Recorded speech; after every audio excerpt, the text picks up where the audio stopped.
जिला दौरा जज को कोर्ट को बोमारे उड़ाई देबाकू धमकपूर्ण इमेल आसिबा परे कोर्ट पक्षरु केन्दुझर टाउन थाना रे दिया जायथिला अभियोग पाई टाउन पुलिस संधानी कुकुर बोमा निष्क्रियकारी दल सह एक प्लाटून फोर्स कोर्ट रे पहुंच तन्न तन्न करी जांच करुछि जाहाकु नै कोर्ट परिसर रे भयर वातावरण खेली जायछि। या पूर्वरु 3 तारिख रे एभली एक धमकपूर्ण इमेल आसिथिला। कोर्ट कार्य 11 स्टार्ट ही आम जाइथिया अवस्था गोटे मेसेज आसी पहुँचला जे कोर्ट कैंपस रे बोमार आतंक बा बोमा खंजा जाइछि एवं कोर्ट को से बोमा द्वारा कोर्ट को उड़े देवार बा ध्वंस कर संभावना जो मेसेज आसिला ताकू तुरंत आमर जिला जज ताकू तुरंत पुलिस को खबर देले एवं से डॉग स्क्वाड एवं अन्य पुलिस कर्मकर्ता सब आसी ताकू कैंपस रे चतुर्दिग खोलिले एवं प्रत्येक रूम को से तदारख कले काले कौटी से जिनस थी पारे कौन करेंगे कि बर्तमान किसी मिली ना किंतु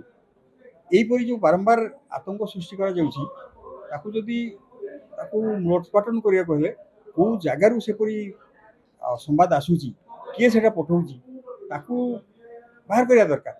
एवं जो मिसक्रिएंट जे यहीपरी संवाद परिवेशन करुँची पठाऊँगी कठोर कठोर देवा दरकार कहीं एवा फल जनसाधारण आमर कोर्ट कचेरी सब बाधा प्राप्त होगी कार्यक्रम बाधा प्राप्त लोक मैंने हैरान हो मेलटा तो कौट आसवा जना पड़ी ना कि केवल आम जिला जज ऑफिस को गोटे आसवर आम खबर पाइलु जिला जज बोलुले पचारू आम सी कहले गोटे मेल टेम आसी पहुँची कौट आसी तार सन्धान एपर्त मिल पारनी किंतु